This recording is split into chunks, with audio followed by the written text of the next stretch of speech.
Hello, जय हिंद दोस्तों। आप सभी का मेरे YouTube चैनल दिव्यराज क्लासेस में हार्दिक स्वागत है। आज हम पढ़ेंगे राजस्थान के इतिहास का अगला टॉपिक, जिसका नाम है राजस्थान इतिहास के आधुनिक इतिहासकार। प्रस्तुतकर्ता मैं रोहित सामोता। मेरे बारे में और अधिक जानकारी आप यहां से प्राप्त कर सकते हैं। तो शुरू करते हैं आज का टॉपिक, आधुनिक इतिहासकार। और सबसे पहले इतिहासकार हैं कर्नल जेम्स टोड। आज के चैप्टर में, आज के वीडियो में हम पढ़ेंगे आधुनिक इतिहासकार, जिसमें कुछ देसी इतिहासकार हैं और कुछ विदेशी इतिहासकार के बारे में जानकारी प्राप्त करेंगे। उन्हीं इतिहासकारों की जानकारी प्राप्त करेंगे जिनके ग्रंथों, रचनाओं से हमें राजस्थान के इतिहास के बारे में जानकारी मिलती है। तो सबसे पहले देखते हैं कर्नल जेम्स टोड। ये कर्नल जेम्स टोड इंग्लैंड निवासी थे और इनका जन्म 1782 ईस्वी में हुआ था। विवाह हुआ 16 नवंबर 1826 को इंग्लैंड में ही, और इनकी मृत्यु हो गई 17 नवंबर 1835 ईस्वी को। 1800 ईस्वी में colonel James Tod East India Company में सेवा में शामिल हुए।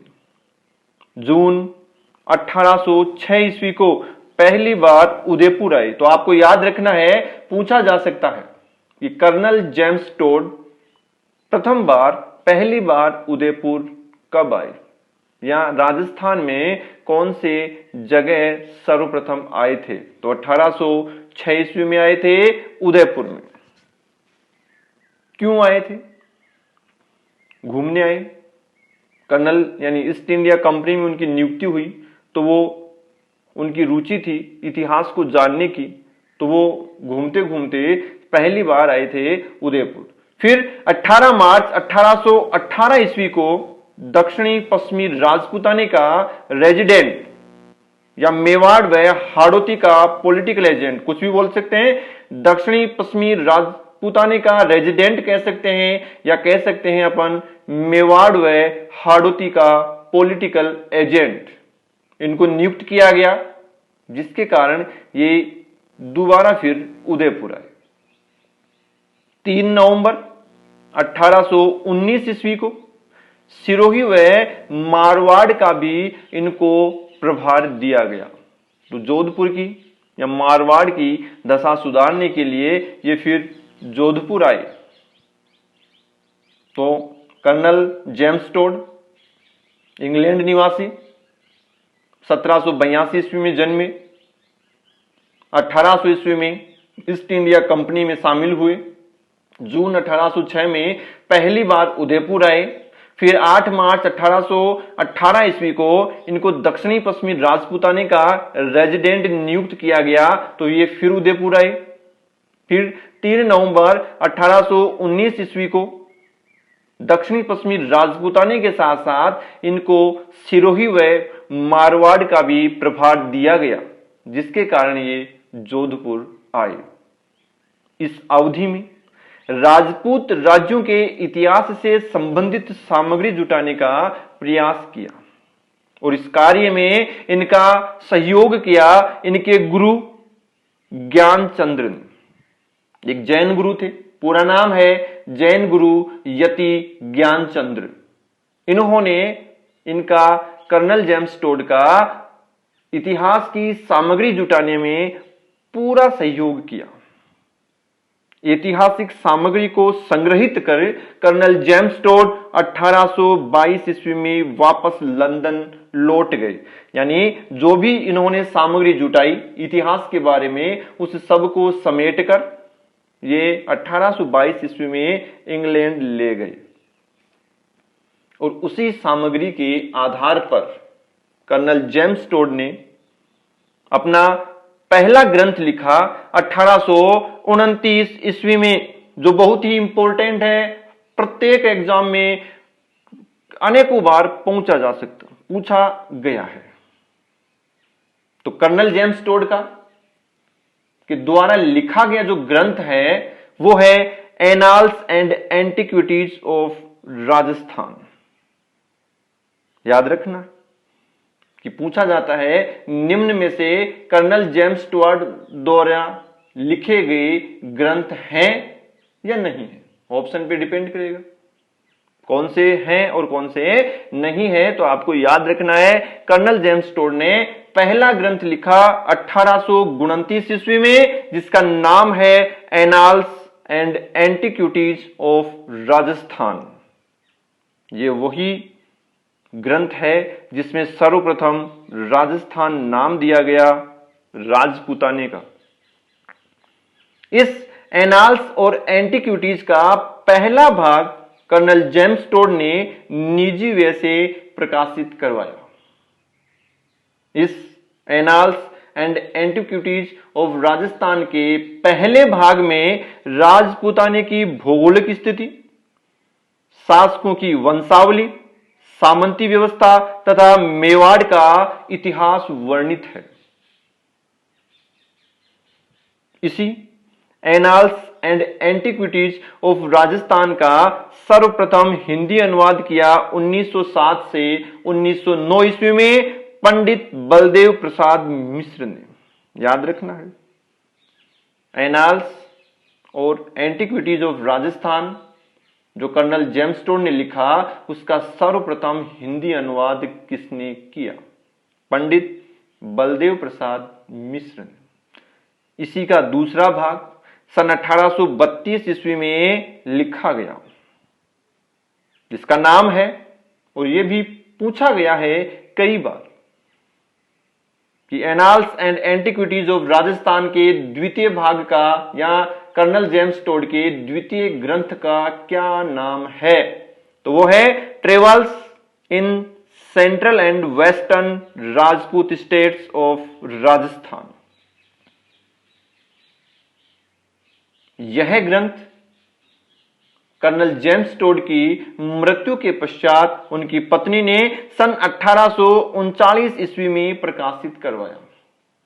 कर्नल जेम्स स्टुअर्ट 1832 ईस्वी में इस ग्रंथ को लिखा, 1835 ईस्वी में उनकी मृत्यु हो गई और मृत्यु के उपरांत उनकी पत्नी ने इस ग्रंथ का प्रकाशन करवाया। इस ग्रंथ में, इस द्वितीय भाग में राजपूताना के विभिन्न राज्यों का क्रमबद्ध इतिहास वर्णित है। तो आपको यह भी याद रखना है कि द्वितीय भाग में क्या वर्णित है, वो है राजपूताने के विभिन्न राज्यों का क्रमबद्ध इतिहास। तीसरा ग्रंथ लिखा इन्होंने अपनी यात्रा वृत्तांत को एक ग्रंथ में वर्णित किया, जिसका नाम है travels in western India. Travels in western India, इस ग्रंथ को इन्होंने अपने गुरु यति ज्ञानचंद्र को समर्पित किया। तो ये एग्जाम में पूछा हुआ है कि कर्नल जेम्स स्टुअर्ट ने अपने ग्रंथ ट्रेवल्स इन वेस्टर्न इंडिया को किन को समर्पित किया? वो है गुरु यति ज्ञानचंद्र को। तो कर्नल जेम्स स्टुअर्ट ने 3 ग्रंथ लिखे।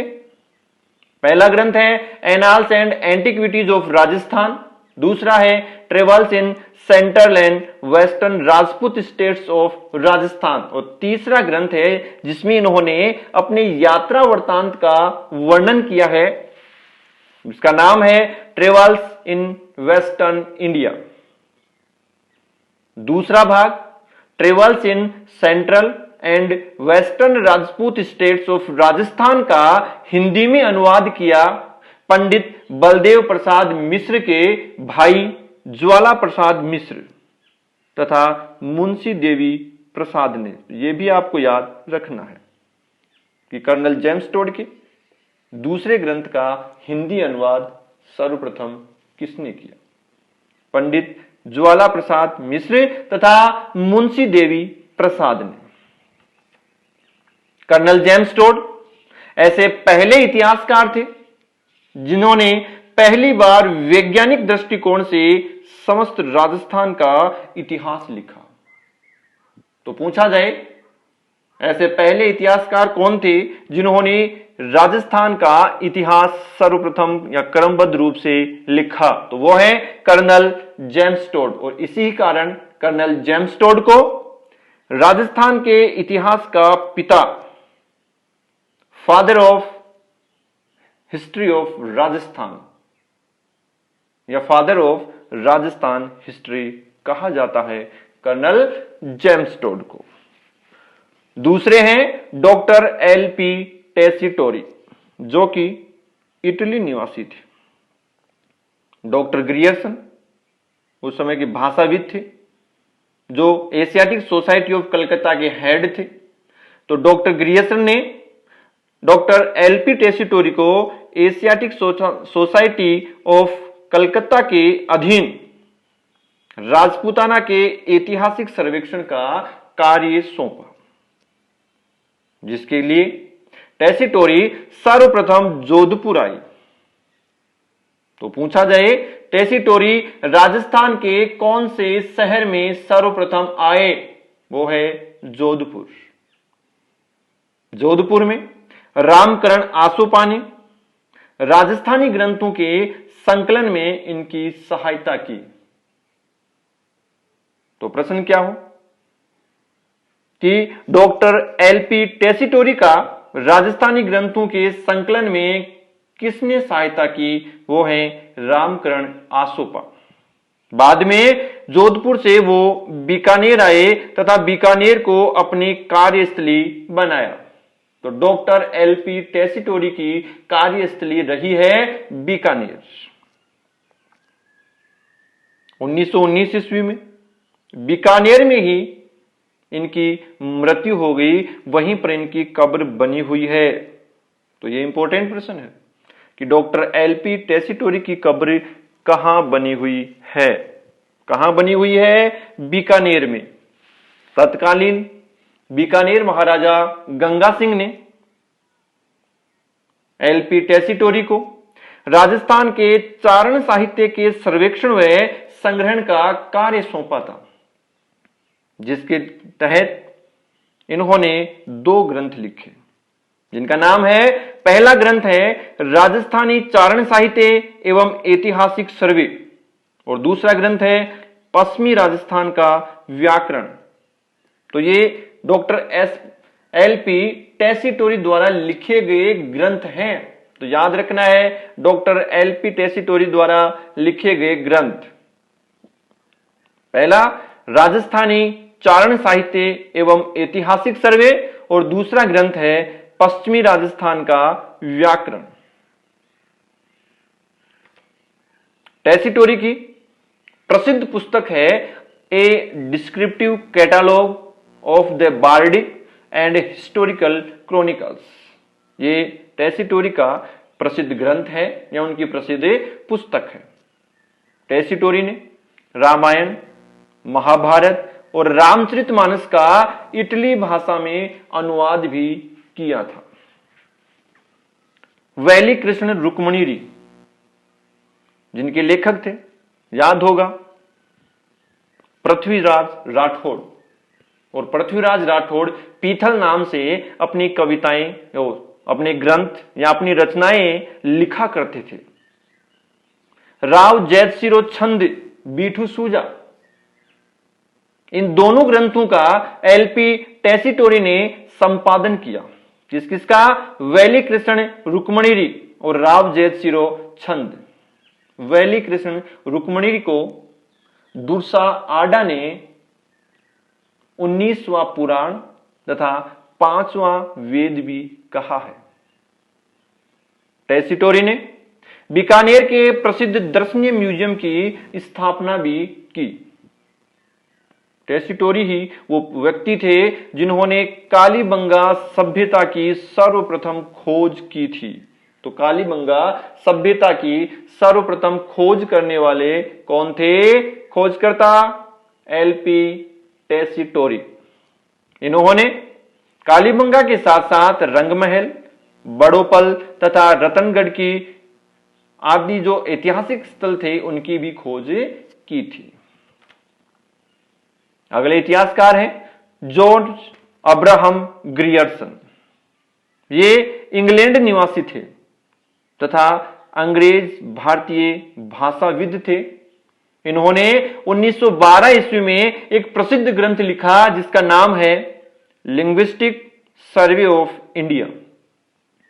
पूछा गया है, बहुत बार पूछा गया है कि लिंग्विस्टिक सर्वे ऑफ इंडिया के लेखक कौन हैं? George Abraham Grierson.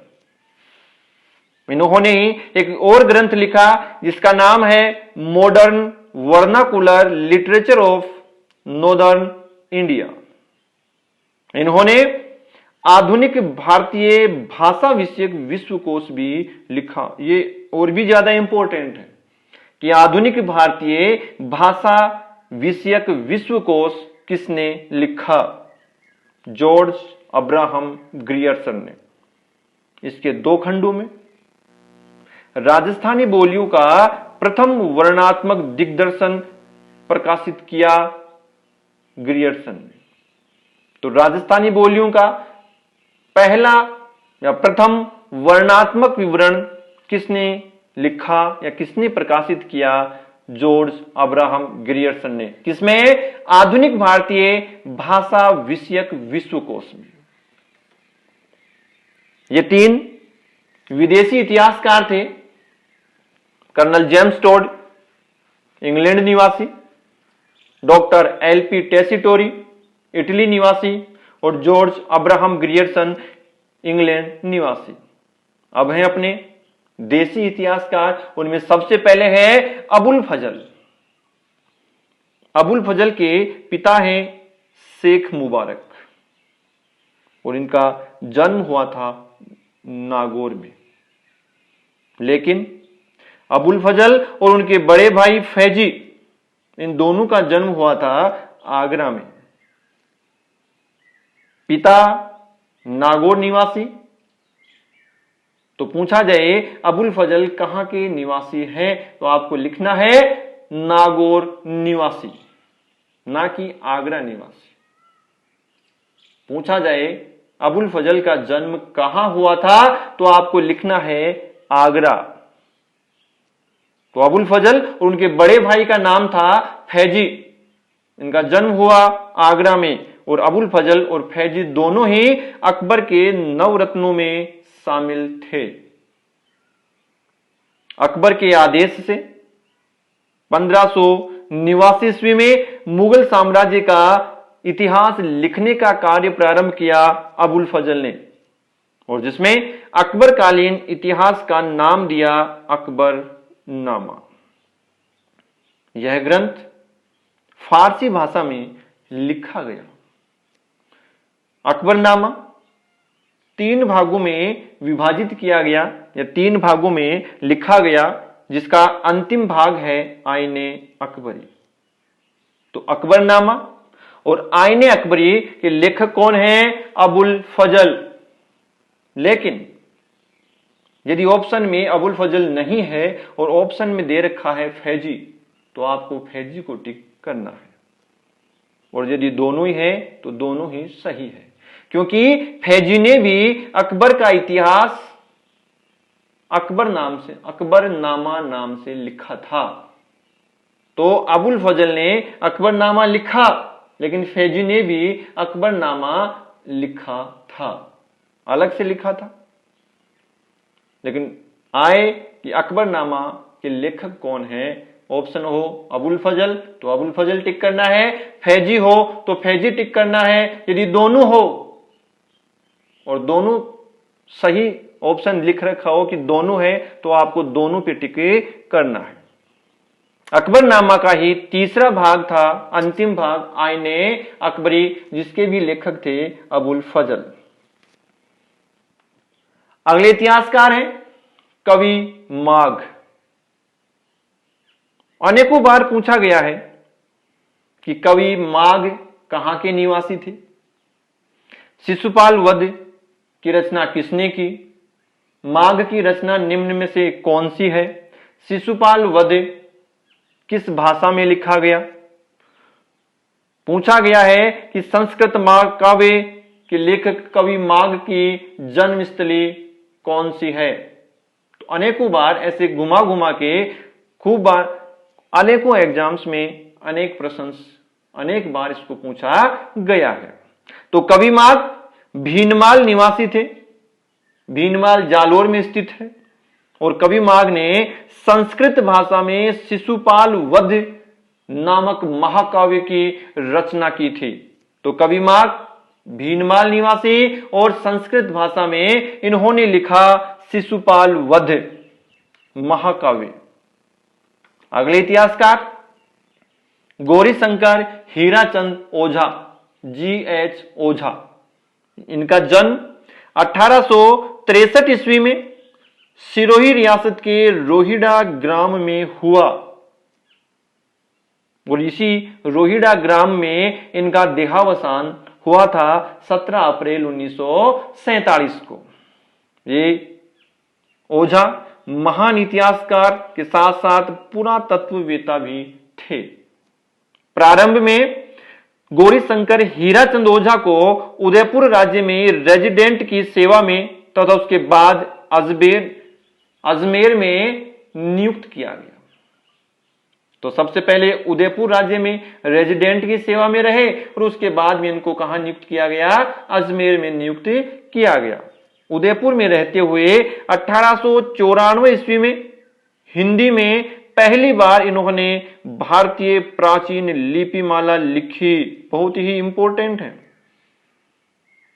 कि भारतीय प्राचीन लिपिमाला किसने लिखी है? वो है गौरीशंकर हीराचंद ओझा, और ये लिखने के कारण इनका नाम दर्ज किया गया गिनीज वर्ल्ड बुक में। सर्वप्रथम गौरीशंकर हीराचंद ओझा ने यानी GH ओझा ने 1911 ईस्वी में सिरोही राज्य का इतिहास लिखा।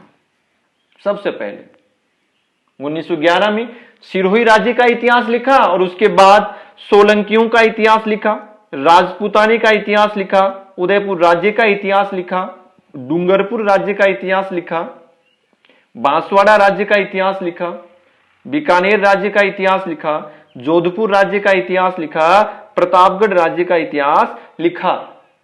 यानी अलग अलग राज्यों के इन्होंने इतिहास लिखे, अलग अलग किताबें लिखी। 13 वर्ष तक नागरी प्रचारिणी पत्रिका का संपादन का कार्य भी किया। किसने? गौरीशंकर हीराचंद ओझा ने। नयनसीरी ख्यात पढ़ाता ने सबसे पहली ख्यात है नयनसीरी ख्यात, लेखक है मुहणोत नयनसी, का संपादन का कार्य भी किया गौरीशंकर हीराचंद ओझा ने, तथा टोड के एनाल्स की त्रुटियों का परिशोधन कर उसका हिंदी में अनुवाद भी किया।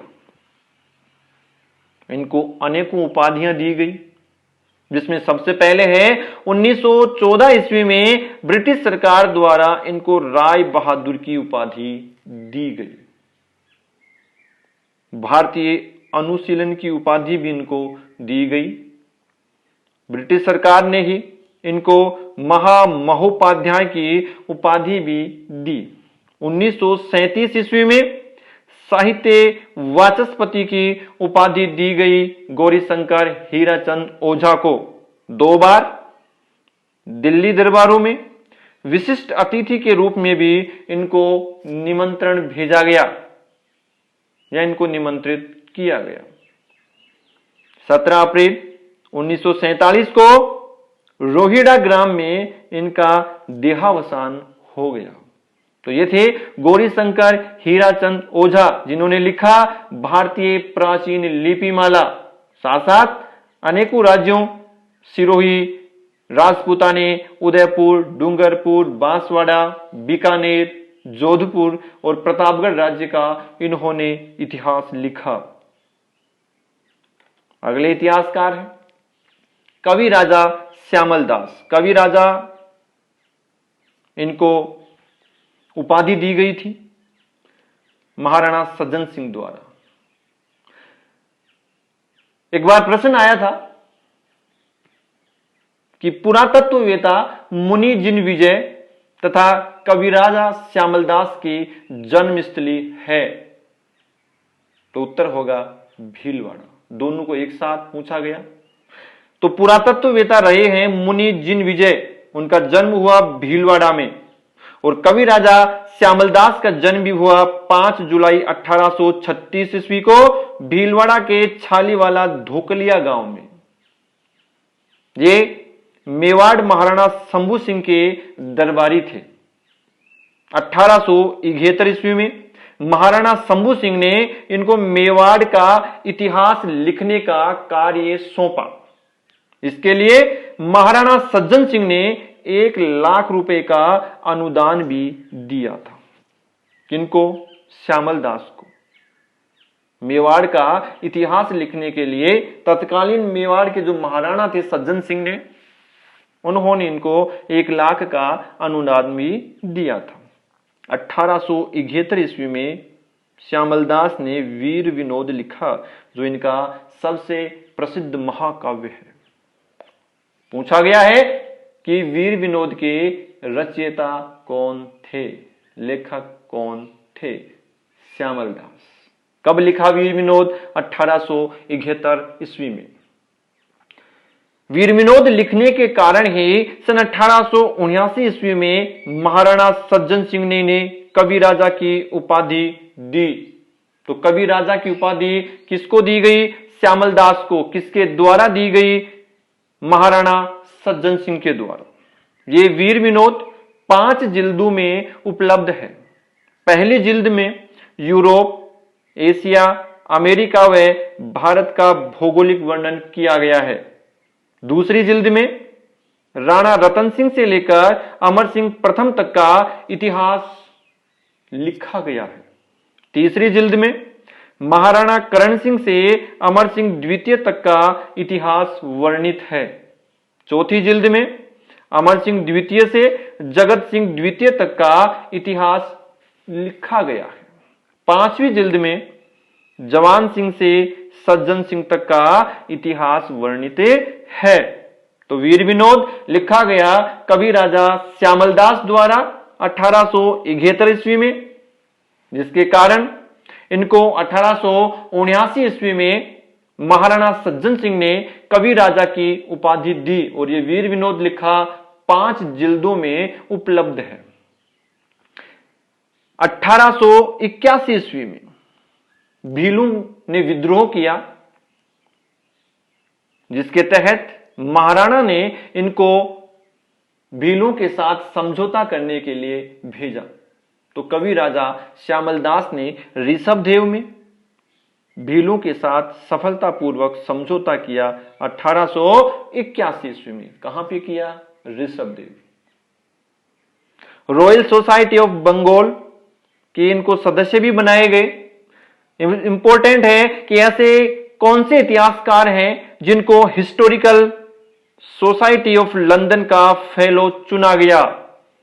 तो कवि राजा श्यामलदास, यानी कवि राजा श्यामलदास को हिस्टोरिकल सोसाइटी ऑफ लंदन के फेलो चुने गए।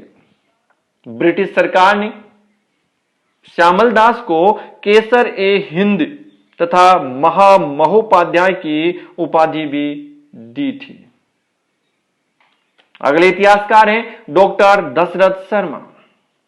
इनका जन्म 1903 ईस्वी में चूरू जिले में हुआ था और निधन हुआ 3 जुलाई 1976 को।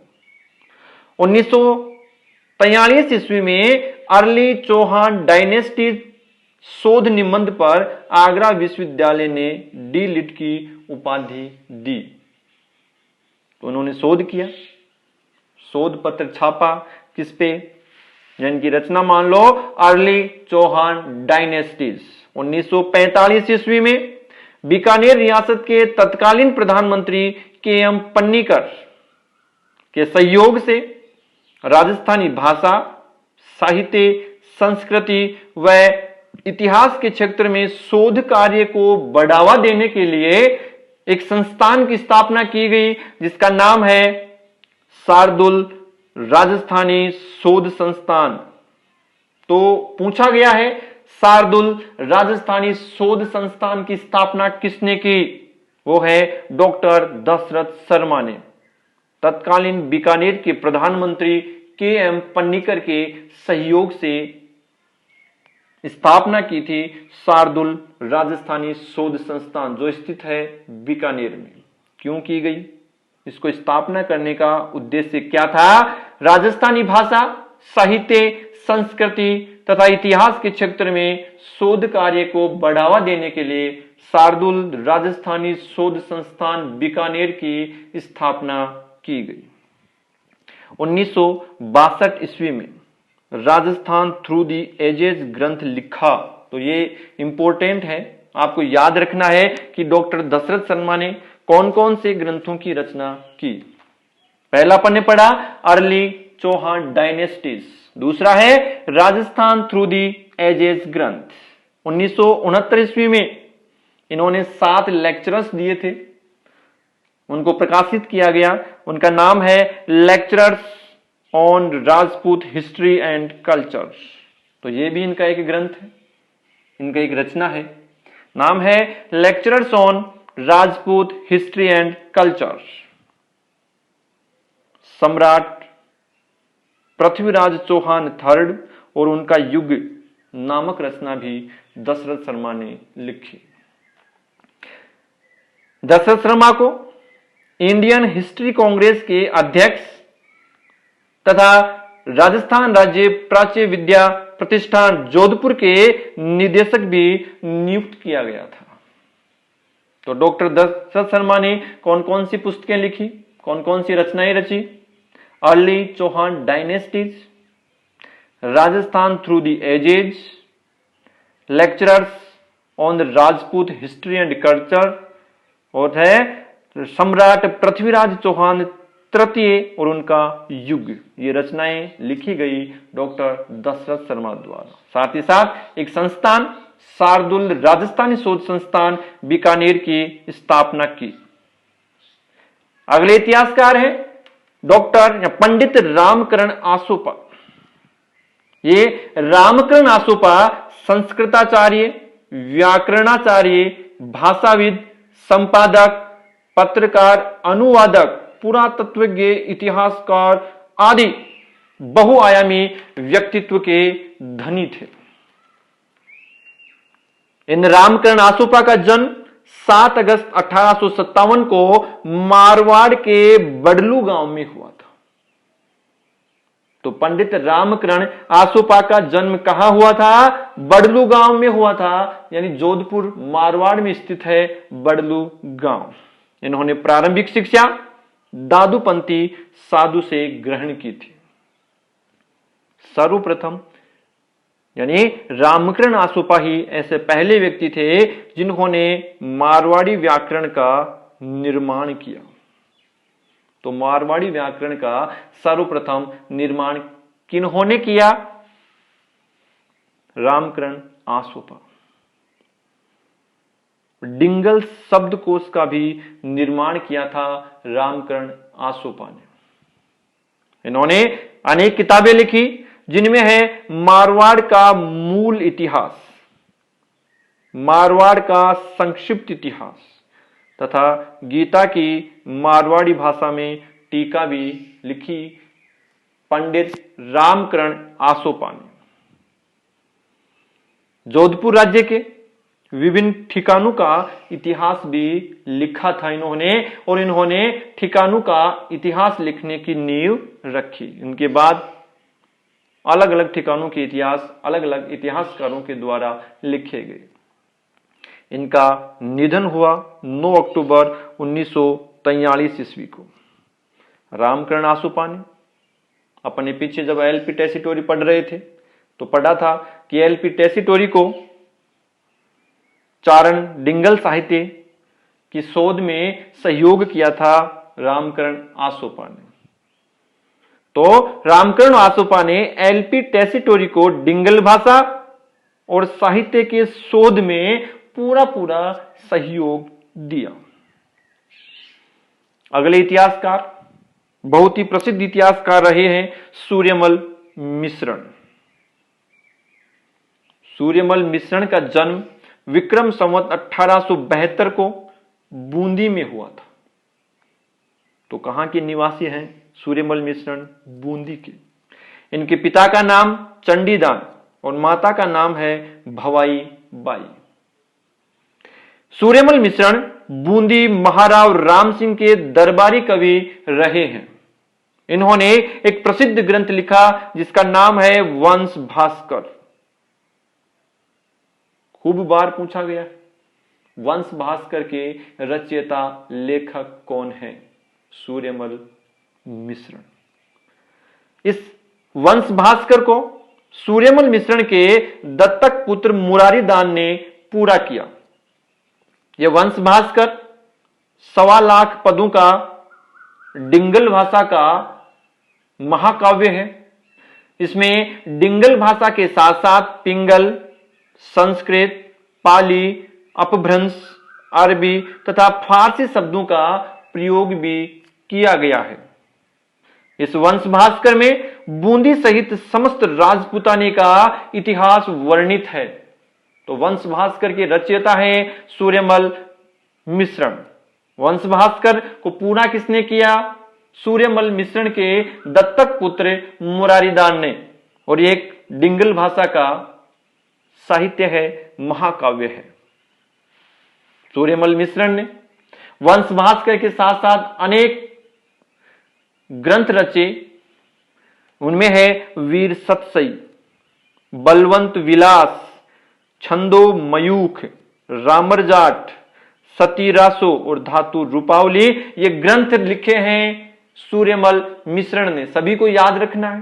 पूछा जाता है कि सूर्यमल मिश्रण के द्वारा लिखा गया ग्रंथ है या नहीं है। आपको सभी याद होंगे, तभी आप ऑप्शन में सही कर पाओगे। तो सूर्यमल मिश्रण ने कौन कौन से ग्रंथ लिखे? वंश भास्कर, वीर सतसई, बलवंत विलास, छंदो मयूख, रामरजाट, सती रासो और धातु रूपावली। ये जो वीर सतसई है ये लिखा गया था 1857 के क्रांति, जिसे प्रथम स्वतंत्रता संग्राम कहा गया है, उस दौरान। और इस ग्रंथ के द्वारा अंग्रेजी दास्ता के विरुद्ध बिगुल बजाते हुए प्रतीत होते हैं सूर्यमल मिश्रण। डॉक्टर सुनीति कुमार चटर्जी ने कहा है कि सूर्यमल मिश्रण अपने काव्य और कविता को ले ऑफ द लास्ट मिन्स्ट्रल बना गए तथा स्वयं बने लास्ट ऑफ द जेंट्स। ये कहा है डॉक्टर सुनीति कुमार चटर्जी ने सूर्यमल मिश्रण और उनके ग्रंथ के बारे में। अगला इतिहासकार है पंडित विश्वेश्वर नाथ रेऊ, जो केवल रेऊ के नाम से भी प्रसिद्ध रहे हैं। इनका जन्म हुआ 2 जुलाई 1890 को कश्मीरी ब्राह्मण परिवार में। यानी कहां के निवासी हुए रेऊ? कश्मीर के।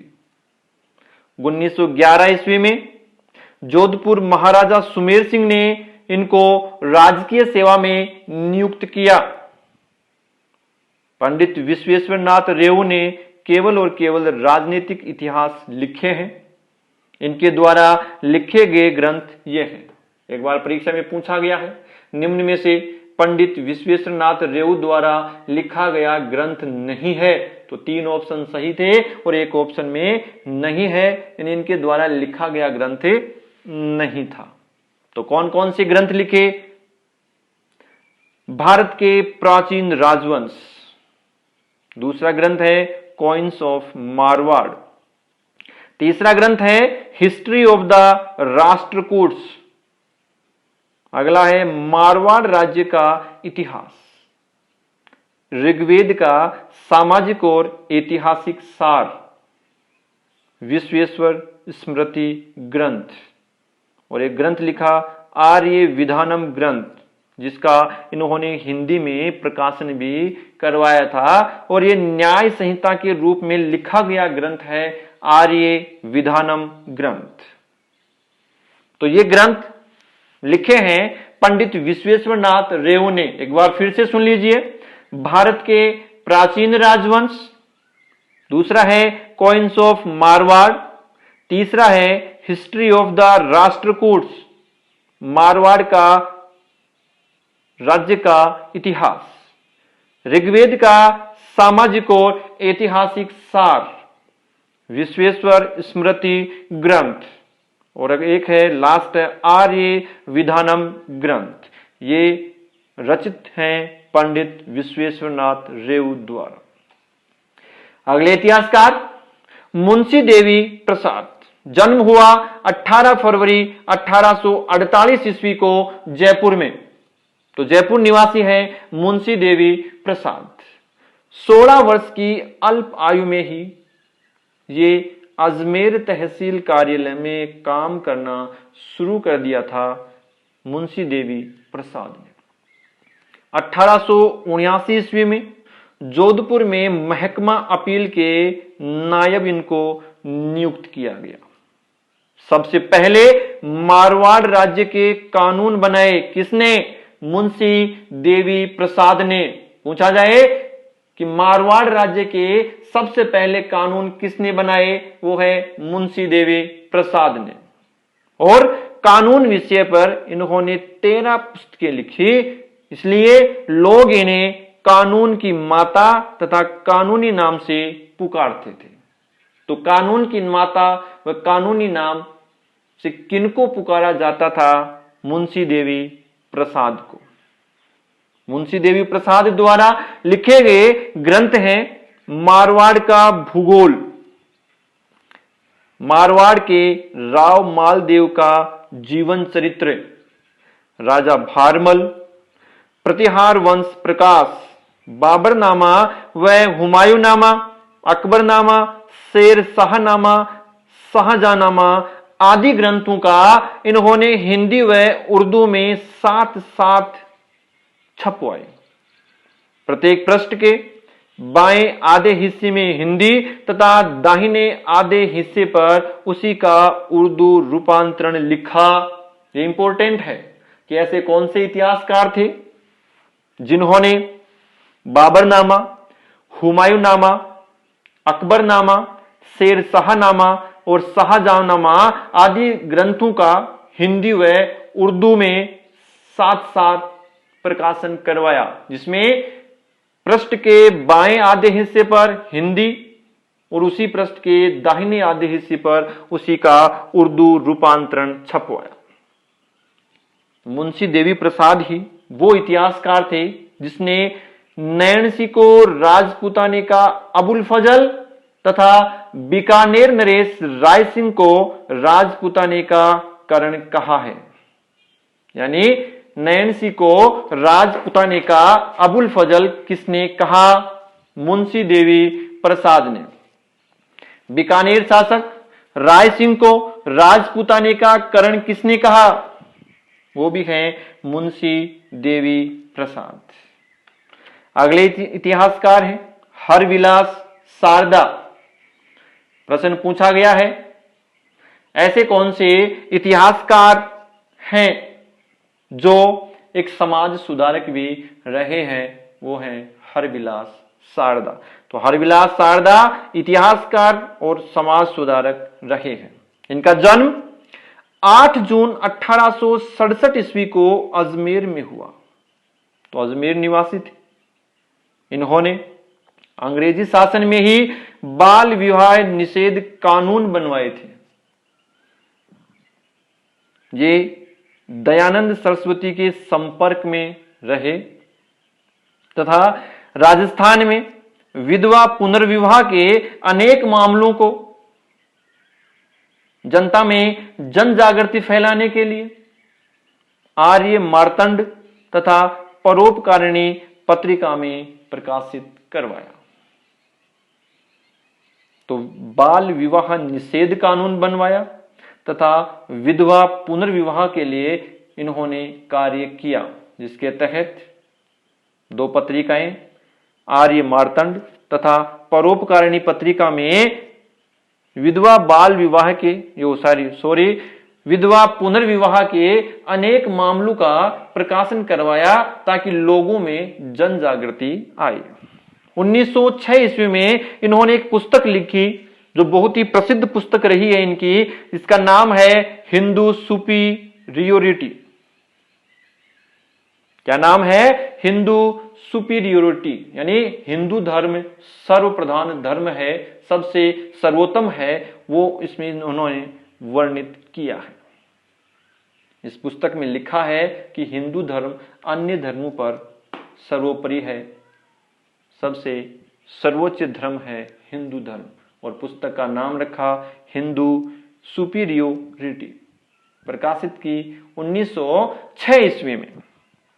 इनके द्वारा लिखे गए अन्य ग्रंथ हैं हमीर ऑफ रणथंबोर, शंकराचार्य एंड दयानंद। तीसरा ग्रंथ लिखा life of Virjanand Saraswati, speeches and writing of Harbilas Sarda, Ajmer historical and descriptive, Maharana Sanga, Maharana Kumbha तथा works of Dayanand Saraswati and Paropkarini सभा।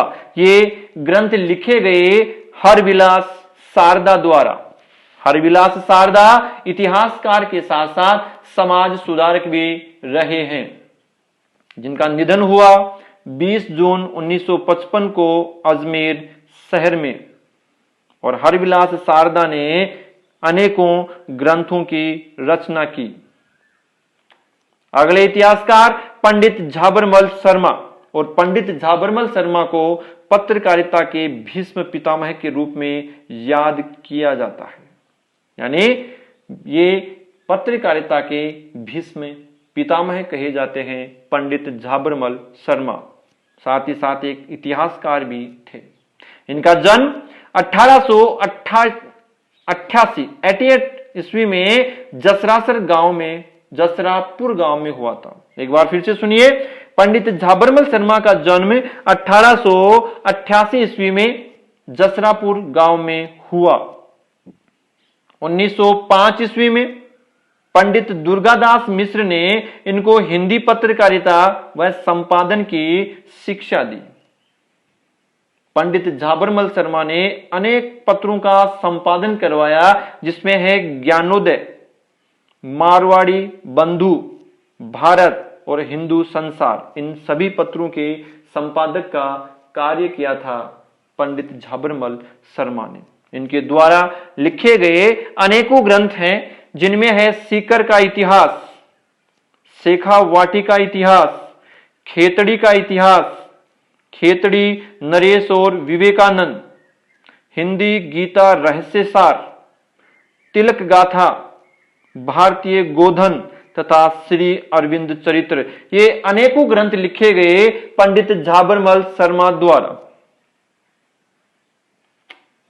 अगले इतिहासकार मोहन सिंह मेहता, जिनका जन्म हुआ 20 अप्रैल 1895 को भीलवाड़ा में, और एक प्रसिद्ध शिक्षा शास्त्री रहे हुए हैं। इन्होंने विद्या भवन उदयपुर तथा सेवा मंदिर उदयपुर की स्थापना की। तो पूछा जाए विद्या भवन उदयपुर तथा सेवा मंदिर उदयपुर की स्थापना किसने की, तो वो है मोहन सिंह मेहता। ये मोहन सिंह मेहता राजस्थान विश्वविद्यालय जयपुर तथा सेवा मंदिर के कुलपति भी रहे हैं। इन्होंने Lord Hastings and the Indian states नामक ग्रंथ भी लिखा, और इस ग्रंथ में इन्होंने 1813 से 1823 के मध्य ब्रिटिश भारत सरकार और देशी राज्यों के मध्य संबंधों का अध्ययन किया है। 1969 ईस्वी में भारत सरकार द्वारा इन्हें पद्म विभूषण से सम्मानित किया गया। तो मोहन सिंह मेहता एक प्रसिद्ध शिक्षा शास्त्री रहे, जिन्होंने विद्या भवन उदयपुर, सेवा मंदिर उदयपुर की स्थापना की तथा राजस्थान विश्वविद्यालय और सेवा मंदिर उदयपुर के कुलपति भी रहे, जिन्होंने एक पुस्तक लिखी, एक ग्रंथ रचित किया, Lord Hastings and the Indian states, जिनको भारत सरकार द्वारा 1969 ईस्वी में पद्म विभूषण सम्मान से सम्मानित किया गया। तो आशा करता हूं मेरा वीडियो आपको पसंद आया होगा। मेरे चैनल दिव्यराज क्लासेस को अधिक से अधिक लाइक करें, सब्सक्राइब करें, शेयर करें और वीडियो पर अधिक से अधिक कमेंट्स करें।